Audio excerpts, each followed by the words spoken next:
Wayhak yu'amiluna min rabbihim azza wa jalla al-maghfirata wan najata fi jami'il ahwal. Yang mereka harapkan itu adalah ampunan, bukan pahala, ampunan. Kalau kamu menghitung pahala, Allah akan menghitung dosa, habis pahala itu.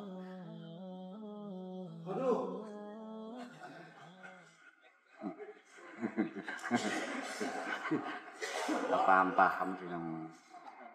Ya, akeh-akehan tahayus loh. Anda bawa daftar pahala 1000 lembar, Allah akan datangkan 1 miliar lembar dosa-dosamu.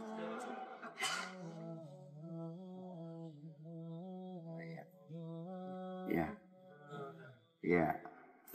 Wan najat, dan selamat fi jamil ahwal.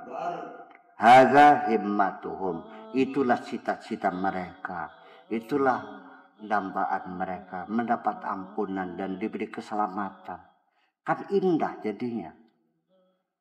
Orang kalau cerita pahala itu gersang. Dan juga nggak layak ya untuk kalian santri sekarang pinggan yang sudah rambutnya putih, jenggotnya putih kayak Pak Rahmat, masih ribut pahala aja. Memang waktu kecil ibumu dalam mendidik sering mengiming-imingi dengan materi. Kalau lulus nanti uang jajannya 5.000 gitu. Kalau disuruh ke pasar belanja, pulangnya susuknya nih buat kamunya, kan gitu. Jadi selama ini kan kita mengharapkan disuruh oleh orang tua kan karena dapat imbalan. Betul nggak? Nah sekarang sudah dewasa, sudah berumah tangga, ketika disuruh ibumu, apakah ada harapan imbalan itu? Layakkah Anda minta imbalan dari ibumu ketika diminta sesuatu? Itu baru orang tuamu yang tidak ada jasanya apa-apa kepadamu. Allah Tuhanmu yang segala-galanya. Ibumu tuh jangan dikira dia tidak pernah menciptakan kamu kok. Melahirkan kamu juga nggak ada maksud. Memangnya ibumu bercita-cita ingin melahirkan kamu? Enggak. Itu kan akibat dari. Iya. Hanya Allah menitipkan kamu lahir melalui perut ibumu, itu aja kok masalah. Yang ngasih makan Allah, yang ngasih hidup Allah semuanya. Kok kenapa disuruh Allah kok masih mengharapkan imbalan aja? Jadi selama ini engkau belum pernah mengakui kebaikan-kebaikan Allah. Salah kabeh ya. Hari astagfirullah gitu aja. Ya sudah, ya siapa aja lah. Ya karena selama ini ke paradigma kita dibangun seperti itu. Iya. Melalui pendekatan-pendekatan fikih yang selalu menghitung-hitung apa saja harus bukti material, ya kan gitu. Iya. Waihaka, koplok kamu nih gitu. Ta'malu amala ahli nar, perbuatanmu perbuatan ahli neraka. Wa tarjul jinan, tapi kamu cita-citanya pengen masuk surga, ya koplok nggak nih? Perbuatanmu perbuatan ahli neraka, tapi kamu punya cita-cita pengen masuk, koplok nggak tuh?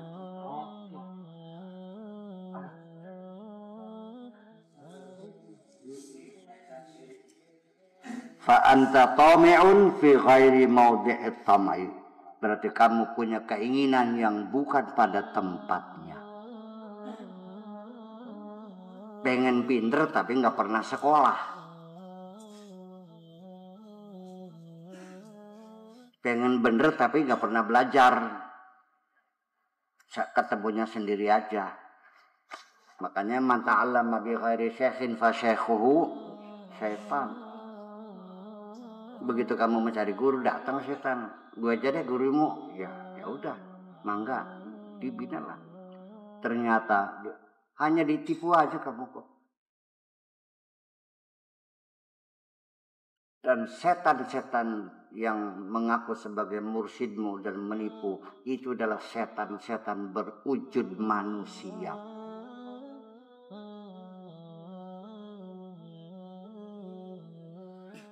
Setan berbentuk jin hanya berbisik di hatimu.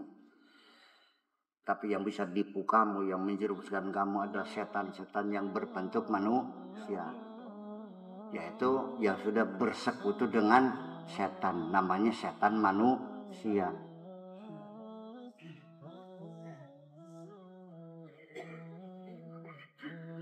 Setan, tapi bentuknya manusia. Manusia itu statusnya sudah menjadi setan. Wa ja'alna likulli nabiyyin aduwwa syayatinil insi wal jin. Setiap nabi Allah bikin setan-setan yang berbentuk manusia dan setan-setan yang berbentuk jin. Ya, yang lemparin nabi, yang racun nabi sekarang itu kan setan semuanya berbentuk manusia. Di samping setannya berbentuk jin juga terus berbisik. Ya, karena Allah sayang ya dilindungi kan gitu. Iya. Ada nggak yang tertipu sampai ratusan juta? Mana mungkin orang pengen belajar bener sampai ratusan juta segimana? Saya mah ada orang belajar bener, nggak ada ongkosnya pulangnya, saya ongkos kok. Saya bersyukur ada orang yang belajar bener. Ya, kira bilang aja pakai saya nggak punya ongkos, saya kirim ongkosnya kok. Iya kan? Saya mah gampang tinggal minta uang penggantian sama Allah. Ini ya Allah kwitansinya. Dibayar kok. Percaya nggak Allah ngasih uang penggantian? Wa ma anfaqtum min syai'in, dengarkan nih firman Allah. Mau percaya silakan, nggak udah. Iya. Wa ma anfaqtum min syai'in fa huwa yukhlifuhu. Apapun yang telah kau infakkan, Allah akan memberi penggantiannya. Dan bukan sama, tapi lebih baik. Mungkin lebih banyak lagi. Tapi ya mungkin nggak banyak orang yang percaya ya. Kalau orang percaya, ya nggak mungkin dong medit.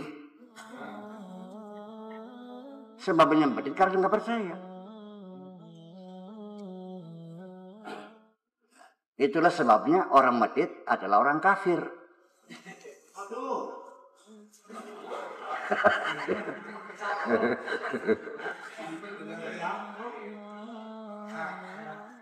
Jangan ragu-ragu. Saya punya alasan, punya dalil. Pengen tahu nggak? Orang medit itu kafir. Alladzina yabkhuluna. Orang-orang yang medit. Wa ya'muruna nasa bil bukhli. Dan ngajak-ngajak orang supaya medit. Wa yaktumuna ma atahumullah min fadli. Yang menyembunyikan karunia Allah. Inna a'tadna lil kafirina adzab muhin. Orang-orang kafir itu akan kusiksa nanti. Kafir enggak? Terus namanya satu butik ya mana? Mau menanyakan tentang manusia itu di Al-Quran itu ada yang menggunakan dengan al-insan kata-katanya, ada basyar dan ada nas. Sisi yang berbeda dari tiga kata itu apa? Wal asri innal insana. Ada nas, ada basyar dan ada insan. Dari sisi apa perbedaannya dari kata-kata tiga itu? Yang kalau dalam ilmu logika mah ada jenis sama, ada jenis qarib, ada al-fasal, ada segala macam. Manusia makhluk bukan?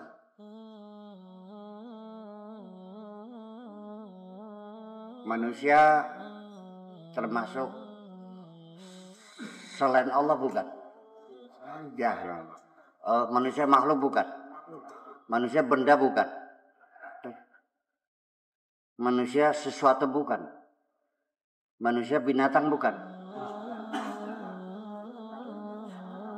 Nah itulah semuanya. Jadi penamaan mereka kan dari sudut mana? Ya kan? Di level mana? Kalau dilihatnya dari sisi biologis, ya manusia ya hayawanun natik, binatang yang berpikir. Gitu. Nah, kalau manusia sebagai binatang yang berpikir, itulah namanya bashar. Ya kan? Kalau binatang kawin enggak? Berak enggak? Kencing enggak? Berantem enggak? Ya kalau urusan makan, minum, tidur segala macam ya binatang. Itu namanya bashar. Bashar itu adalah makhluk yang didefinisikan dari manusia adalah binatang yang berpikir. Ya. Tetapi ketika kita ambil kata berpikirnya, nah disitulah kita pisahkan dari binatangnya. Apa berpikir itu? Dari mana yang berpikir? Nah maka ketika manusia dari sisi lepas dari kebinatangannya, dia makhluk yang khusus dibuat oleh Allah, yang special edition. Special edition iya. Iya, yang secara khusus. Laqad khalaqnal insana fi ahsani taqwim, dibentuk dalam bentuk yang paling sempurna. Dan di dalamnya ada rohani, ada hati, ada pikiran, ada rasa, ada cita-cita, ada imajinasi, ada angan-angan dan sebagainya. Ya, dan ngerti mana yang benar, mana yang nggak benar. Ya kan? Itulah manusia. Namanya insan. Udah? Anas? Ya, al-jins. Kalau anas itu isim jamak. Maknanya adalah anas itu bukan jamak insan, ya isim jamak, lahir langsung jamak. Seperti An-Nisa itu bukan jamaknya mar'ah, tapi An-Nisa namanya isim jamak, begitu lahir berbentuk ya jamak. Terus yang jadi masalah, yang pertanyaan, atau begini aja, dari sisi fisik namanya bashar, dari sisi rohani namanya insan gitu aja. Nanti insannya ya macam-macam lagi. Ada insan kunyuk, ada insan setan, ada sedikit ketek. Nah ini kita insan apa nih ini? Sebab kalau manusia itu insan, dan sekarang insan itu kan kemanusiaan, nilai kemanusiaan. Nah kalau kehidupan kita sekarang yang tidak berperi kemanusiaan, kamu manusia bukan? Merampok uang negara sampai rakyat terkapar menderita, ya, dikorupsi semuanya, ya, untuk berfoya-foya, untuk melacur, untuk segala macam, disimpan di bangunan ini, rakyat terkapar semuanya. Manusia atau setan?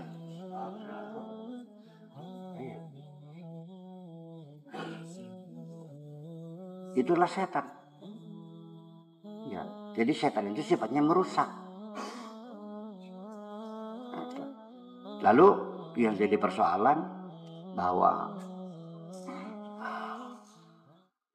dalam Al-Quran ketika dipanggil ya ayuhan nas, wahai manusia, itu artinya panggilan umum kepada manusia yang baik, yang tidak baik, ya kan begitu, yang beriman, yang tidak beriman, yang berkulit putih, yang berkulit ini. Itu. Kalau yang dipanggil orang-orang yang siap, sudah diduga orang itu siap melaksanakan perintah, yang dipanggil ya ayyuhalladzina amanu. Kenapa tidak panggil ya ayyuhalladzina aslamu? Karena alladzina aslamu masih belum siap untuk melaksanakan perintah. Yang siap itu adalah alladzina amanu. Percuma manggil-manggil orang yang gak siap. Dipegal ngundang efeknya. Iya. Makanya. Jadi pada akhirnya sekarang kita bertanya jadi kita ini bashar apa insan? Kita ini mukmin apa kita ini muslim? Apakah kita muhsin? Ya, kalau muhsin tuh di atas.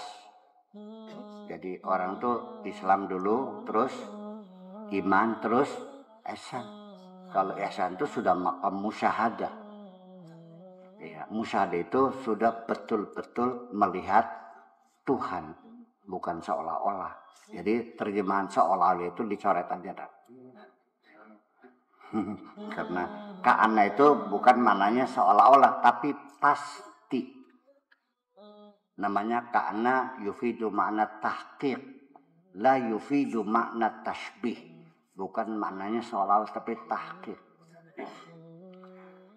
Begitu Nabi Sulaiman menunjukkan istana Balqis di hadapan Ratu Balqis, dia bertanya, ahadza arshuki?